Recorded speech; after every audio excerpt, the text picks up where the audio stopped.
ఓం గం గణపతయే నమః. 电量 ఓం 低， శ్రీరామ రామ రామేతి రమే రామే మనోరమే. సహస్రనామ తత్తుల్యం రామనామ వరాననే. జై శ్రీరామ్, జై హనుమాన్. జ్ఞానసిద్ధిని వీక్షిస్తున్నటువంటి ప్రేక్షకులందరికీ కూడా హనుమంతుల వారి యొక్క అనుగ్రహం కలుగ్గాక. ముఖ్యంగా మీనరాశి వారికి మే 10వ తేదీ వరకు కూడా కుజుడు శని రెండు పాపగ్రహాలు ఆ యొక్క జన్మరాశిలో 电量 ఉండటం 低， ఒక రకంగా చెప్పాలంటే చాలా చాలా అపాయకరము, ఆపదకరము, ఇబ్బందికరం.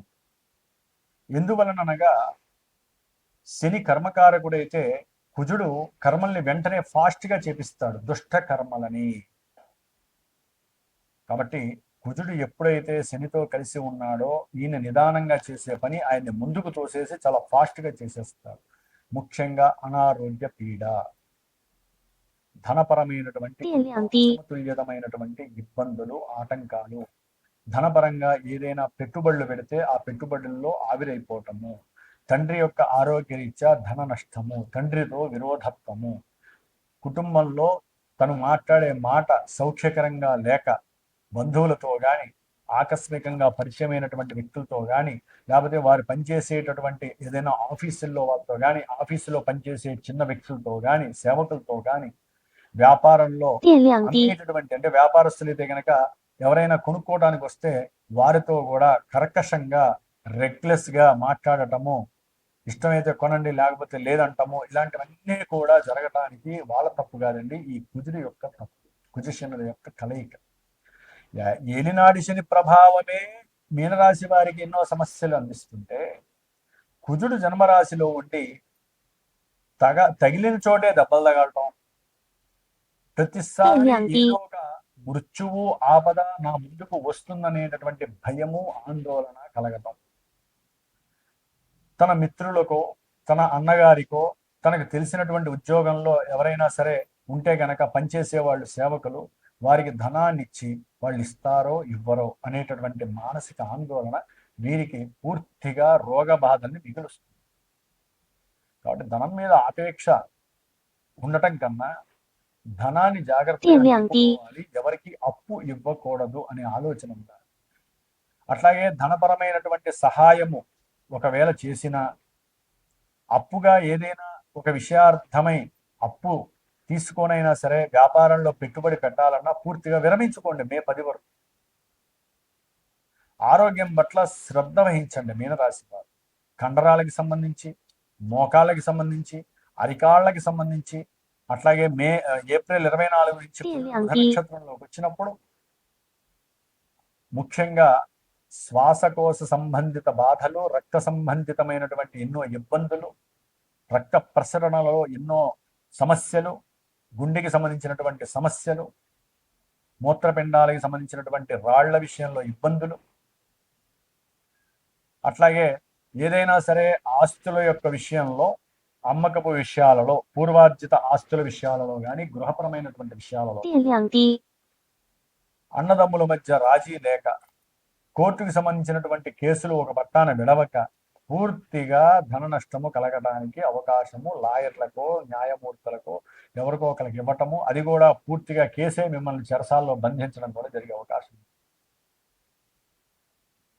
ప్రయాణాల యందు పూర్తిగా నిమగ్నతతో లేకపోయినా, ప్రయాణాలు చేస్తూ సెల్ ఫోన్స్ మాట్లాడినా మీనరాశి వారికి ప్రమాదము, యముడు ఎదురుకుండా 电量低， అవకాశం ఉంది, జాగ్రత్త. ఎక్కడైనా స్థిమితంగా కూర్చొని మాట్లాడండి. కోపం, ఆవేశం కలిగించే మాటలు మీకు ఫోన్లో చాలా మందికి వచ్చే అవకాశం ఉంది మీనరాశి వారికి. దానివలన మీరైనా ఇబ్బందులు పడవచ్చు, ఎదురు వాళ్ళకైనా సరే ప్రమాదాన్ని చేసేటటువంటి పరిస్థితి. దాని ద్వారా ఈ రెండిట్లో ఏది జరిగినా ఒకటి ప్రాణానికి ముఖ్యం, ఒకటి మీ ప్రాణానికి ముప్పు వస్తుంది, లేకపోతే లేనిపోని ఈ యొక్క రక్షక భటుల యొక్క ఇబ్బందులు 电 మీకు 量 కలగడానికి 低， అవకాశం ఉంటుంది. కాబట్టి శని కుజుల యొక్క ఆ యొక్క రాశిలో స్థితిలో ఉండటం వలన ఉద్యోగపరమైనటువంటి ఆపదలు, ఉద్యోగం చేస్తున్న ఉద్యోగం కాస్త కొంతమందికి మార్పులు కలగచ్చు, కొంతమందికి ఉద్యోగం పోవచ్చు మీ కోపావేశాలు అయితే. లేకపోతే మీకు సాటిస్ఫాక్షన్ లేదు, నేను చేస్తున్న ఉద్యోగానికి నాకు సరైనటువంటి డబ్బులు ఇవ్వట్లేదని చెప్పి మానేసేయచ్చు. దానివల్ల ఇంకా ఇబ్బందులు ఎక్కువ అవుతాయి, అప్పులు చేయాల్సిన బాధ్యతలు. వ్యాపారంలో కుళ్ళు కుతంత్రాలతో ఉండేవాళ్ళు ఎక్కువ మంది ఉంటారు. జాగ్రత్తగా 电量低， ఉండండి. లేనిపోని ఆపదలు సృష్టించే అవకాశం ఉంటుంది. కాబట్టి ఈ విధంగా ఎన్నో కష్టాలు నష్టాలు ఈ మీనరాశి వారికి కలిగే అవకాశం ఉంది. అయితే కొంతమందికి ఈ కష్టాలు అనేటటువంటివి కలిగే అవకాశం లేదని కొంతమంది ఫోన్లు కూడా చేస్తారు. గురువు గారు, మా మీనరాశి వారు బ్రహ్మాండంగా ఉంటాం సార్, మాకు ఏమీ లేదు, మేము ఇల్లు కట్టుకున్నాం, మేము పెట్టుబడి పెట్టాము, చక్కగా లాభాలు కూడా వస్తున్నాయి, మాకు మంచి ఉద్యోగం వచ్చిందంటే దూర ప్రాంతంలో విదేశాల్లో ఉద్యోగం వచ్చింది, వ్యాపారంలో చక్కగా క్రయ విక్రయాలు మంచి లాభాలు ఉన్నాయి, మాకు లావాదేవీ, 电量低， మంచి నూనె వ్యాపారం పెట్టుకున్నాం, పెట్రోల్ వ్యాపారం పెట్టుకున్నాం, మాకే ఇబ్బంది లేదు సార్, ఈ పొజిషన్లో కలయిక మాకు చాలా బాగుంది సార్ అని కొంతమంది చెప్తారు. ఇక్కడ ఈ యొక్క మీనరాశిలో పూర్వాభాద్ర నక్షత్రం, ఉత్తరాభాద్ర నక్షత్రం, రేవతి నక్షత్రం, ఈ 3 నక్షత్రాల వారు మీనరాశి వారు. కొన్ని కోట్ల మంది ఉంటారు ఈ ప్రపంచంలో, మనం ఒక్కలమే కాదు. తల్లి గర్భంలోంచి వచ్చినప్పుడు మనకంటూ ఒక 电量低， పేరై ఉంటుంది. గ్రహాలన్నీ ఆ యొక్క రాశుల్లో ఇళ్లలో కూర్చొని ఉంటారు. వారు చంద్రుడి యొక్క వింశోత్తరి దశల ద్వారా ఎప్పుడు ఏ దశ రావాలో ఆ దశలు అంతర్దశలు వచ్చి జన్మజాతకంలో వాళ్ళు పాజిటివ్ ఇస్తే పాజిటివ్ ఎఫెక్ట్స్ గోచారంలో కొంతవరకు కనిపిస్తాయి, నెగిటివ్ అయితే నెగిటివ్ వస్తాయి.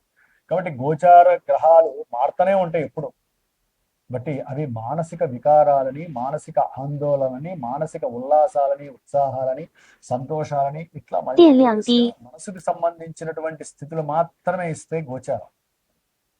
ఒరిజినల్ జాతకం అనేటటువంటిది సరైన గురువు ద్వారా మీ జాతక విశ్లేషణ చేయించుకోవాలి. జన్మ జాతకంలో మీ లగ్నం ఏంటి, దశలేంటి, అంతర్దశలేంటో తెలుసుకోండి. దాని ద్వారా ఆ దశలు అంతర్దశలు ఇప్పుడు శుభయోగకరంగా ఉంటే గోచారంలో మీకు కలిగే ఎఫెక్షన్స్ చాలా తక్కువ మోతాదులో ఉంటాయి. అందుకనే కొంతమందికి శుభాలు జరుగుతాయి, కొంతమందికి మేము మంచి చెప్తే కొంతమందికి ఇబ్బందులే వస్తూ ఉంటాయి, ఏదో మాట్లాడతారు, ఫోన్లు చేస్తారు. కాబట్టి మాట చాలా విలువైనటువంటిది. దాంట్లో తల్లిదండ్రులతో మాట్లాడే విధానము, గురువుతో మాట్లాడే విధానం చాలా స్పష్టంగా ఉండాలి, జాగ్రత్తలు వహించాలి, కోపావేశాలు లేకుండా మాట్లాడాలి. లేకపోతే మాతాపితృ గురు శాపంతో జీవితాంతము మీకు జరగాల్సిన శుభ ఈవెంట్స్ ఏవి జరగవు, గుర్తుపెట్టుకోవాలి. కన్క్లూజన్ లేకుండా మనస్ఫూర్తిగా మాట్లాడాలి. ఇబ్బందిగా ఉంటే వాళ్ళకి చెప్పండి, వాళ్ళ చేత ఆశీర్వచనం తీసుకోండి.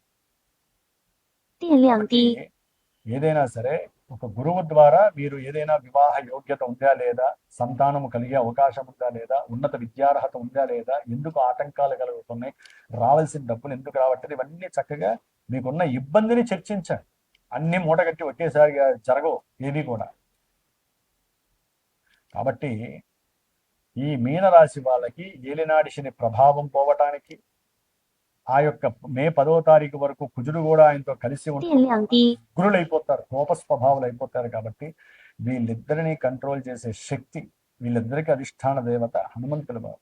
కాబట్టి హనుమంతుల వారిని ఆరాధించడమే మీకు సర్వశ్రేయస్కరము. కాబట్టి మే 10 వరకు కూడా శ్రీరామ రక్షా స్తోత్రం చదవటం ద్వారా అనుకున్న కార్య లాభసిద్ధి కలగటానికి అవకాశం ఉంటుంది. హనుమంతుల వారి యొక్క చాలీసా గాని, దండకాన్ని గాని, కవచాన్ని గాని చదవటం ద్వారా చక్కటి అనుకూలతలు ఉంటాయి.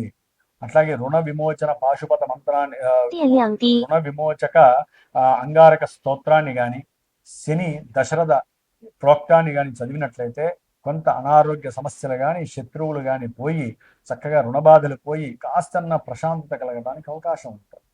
అయితే ఇవన్నీ మనకి పంచభూతాల ద్వారా మూకమ్మడిగా వచ్చేస్తాయి, ఇబ్బందులు పెడతాయి, మానసికంగా ఆందోళన, బుద్ధిపరంగా కూడా ఇబ్బందులు కలిగే అవకాశం ఉంటుంది.